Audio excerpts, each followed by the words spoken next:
Luis needed to disappear. Not in a dramatic way, like changing his name and fleeing from the law. He needed to get away from the noise of modern life, its screens, its sounds, and its relentless machinery. His phone rang for the third time that hour, but he didn't even look at it. With a swift motion, he shut off the phone and tossed it into the glove compartment. For the next 72 hours, Luis didn't want to exist, at least not in the digital sense. He had chosen Silver Pine National Forest for a reason. This place, hidden in the remote corners of Colorado, wasn't the kind of place you stumbled upon by chance. It wasn't featured in popular hiking blogs, and park rangers rarely recommended it. It was very quiet, very isolated, perfect. The forest had a reputation, mostly among locals. They called it cursed, haunted, or simply strange. Stories circulated about mysterious disappearances, eerie lights seen among the trees, or whispers coming from nowhere. Luis had read them all. He didn't care. Half the reason he'd chosen Silver Pine was for the silence, the certainty that no one else would be there. By the time he arrived, the sky was melting into dusk. The horizon flamed with streaks of orange and crimson as he parked his Jeep along the unpaved trailhead. The road behind him looked barely drivable, swallowed by wild pine and creeping mist. He took a long breath. Pine, damp earth, cold air. He hiked for 20 minutes until he found a clearing near the edge of a glacial lake. The water was dark, still, and perfectly oval, like a mirror left unpolished. He set up his tent, lit his small campfire, and heated a can of beans. The forest was quiet, but not silent. Leaves rustled, a distant owl hooted, and unseen animals shuffled through the underbrush. Nature's symphony. By 10 p.m., the fire had dimmed to glowing embers. Luis lay inside his tent, wrapped in his sleeping bag, eyes tracing the ceiling. He wasn't tired. Not yet. He could feel something uncoiling in him, like a tightly wound spring finally easing. For the first time in months, he felt still. That stillness broke at 2:47 a.m.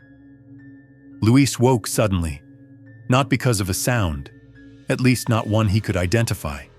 It was a feeling, a subtle shift in the air pressure, like the forest itself had stopped breathing.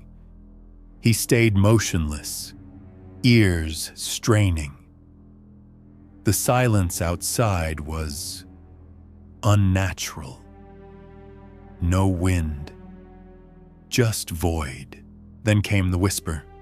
It was faint, almost indistinguishable. A woman's voice carried on something that wasn't wind. Come, come. Luis sat up slowly. He waited, heart pounding, the sound of blood loud in his ears. Another whisper, closer. Come, down to the lake. His flashlight flicked on with a mechanical click. The tent lit up in a weak cone of yellow. He unzipped the door and stepped outside. The forest was unchanged, trees looming like quiet giants, the moon high and half hidden behind wisps of cloud. But something in the atmosphere had shifted. The lake, which had earlier looked peaceful, now shimmered like glass. And there, at the water's edge, stood a figure. Tall, thin, drenched in shadows. Long hair dripping wet. She faced the lake, unmoving. Luis raised the flashlight, hand trembling. As the beam hit her, the figure dissolved. Not into the trees, into nothing. He blinked. The beam swayed. The lake was empty. Silence again. Luis didn't sleep the rest of the night. He would later convince himself it was a hallucination. A waking dream brought on by stress, isolation, and the weird magnetism of the forest. But part of him already knew the truth. He wasn't alone out there. The morning sun filtered through the pine needles. casting long golden rays onto Luis's damp tent. Luis hadn't slept much. He drifted in and out of sleep, enveloped in a restless haze. By 7 a.m., he had emerged from the tent and was pacing in the open. The lake now looked ordinary, even beautiful. There were no footprints along the water's edge, no signs of anyone or anything having been there. Yet the woman's silhouette lingered in his mind. He made coffee on the portable stove, trying to shake off the cold that had seeped into his bones. Reason told him it was a dream, but reason couldn't explain the silence, the pressure in the air, or why the flashlight had flickered when the woman disappeared. Luis walked further along the lake shore, not knowing what he was looking for.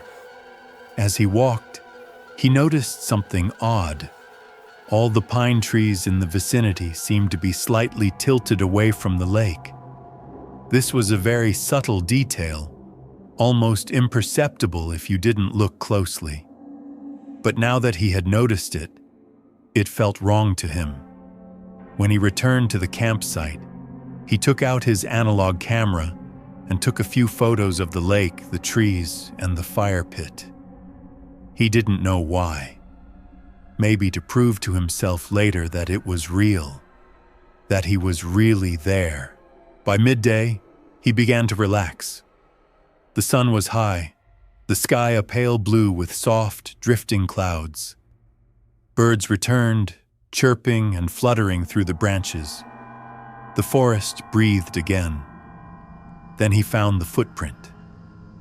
It was just beyond the edge of the clearing, where the pine needles grew thick.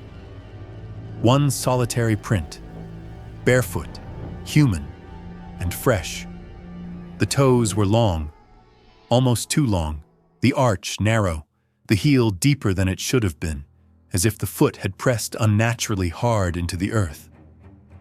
Luis stared at it for a long time, feeling that same pressure return to his chest. He looked around. Nothing. No rustle, no crack of branches. Just that feeling again. The sense of being watched. He followed the direction the print faced. 20 paces later, there was another, then another. They led into the woods, veering away from the lake. Against better judgment, Luis followed them. The forest thickened quickly. Light grew sparse, filtered through heavy pine. After 5 minutes, the prints vanished, gone, like the person had simply disappeared into thin air. He stood still, trying to decide whether to turn back, when he heard it again. A whisper, this time closer. Luis. His blood froze. No one should know his name. The voice came from behind him. He spun around. Nothing but trees. Luis backed away slowly, heart hammering. He didn't run, not yet. Running would mean panic. Panic meant getting lost. But every step back toward camp felt heavier, like he was walking through water. When he returned to the clearing, something was different. The fire pit had been disturbed. Stones shifted. Ash scattered. And on top of the tent, balanced like it had been placed with careful intent, was a single, soaking, wet pine cone. It hadn't rained. Luis didn't stay another night, but he wouldn't make it out that day either. Luis packed everything before noon. He didn't bother with lunch. His gut twisted in knots every time he turned his back to the trees. As he zipped up his tent and tightened his backpack straps, one thought pulsed through his mind. Get out. He followed the same trail he had come from, double-checking the direction with his compass. But after an hour of hiking, something was wrong. The same clearing appeared again. His campsite, the tent poles, the fire pit. Everything exactly as it was. Luis swore aloud. It wasn't possible. He'd walked in a straight line. 2 more times he tried to leave, turning at different angles, leaving markers on trees. Each time he returned to the same spot, the forest had turned into a loop. Frustrated and afraid, Luis screamed into the trees. "What do you want from me?" Silence. Then, a rustle from behind. He spun around. A piece of fabric hung from a branch. A dark blue cloth, worn thin by time. It wasn't his. Attached to it by a crude wooden pin was a damp, rotted notebook. Inside were pages smeared with dirt and water stains, but he could make out some writing. "She comes at 2:47. Don't listen to her. Don't follow the voice." Luis's heart thudded. Someone else had been here. Someone who hadn't made it out. That night, he sat awake with his knife gripped tightly. He didn't try to sleep. At exactly 2:47, the air dropped cold again. This time, she didn't whisper. She sang, a soft, melodic hum, beautiful and ancient, a lullaby with no language. Luis shut his eyes and plugged his ears, but the sound wasn't outside. It was inside his head, and it was getting louder. He doesn't remember walking to the lake, only opening his eyes and standing waist-deep in the freezing water. The moonlight shimmered, and in the center of the lake stood the woman, closer than ever. Her eyes were voids, her skin translucent. Luis tried to speak, to move, but couldn't. He was paralyzed. She raised her hand, and with it the surface of the lake rippled. "You came," she said. Her voice wasn't a whisper this time. It was many voices. Male, female, childlike, broken, all at once. Luis gasped, forcing his limbs to move. He stumbled back to shore, coughing, drenched. He ran, not to the tent, into the trees. Branches whipped his face, his legs burned, but he didn't stop. The whisper followed. "Luis, stay." He saw light ahead. A road? A fire?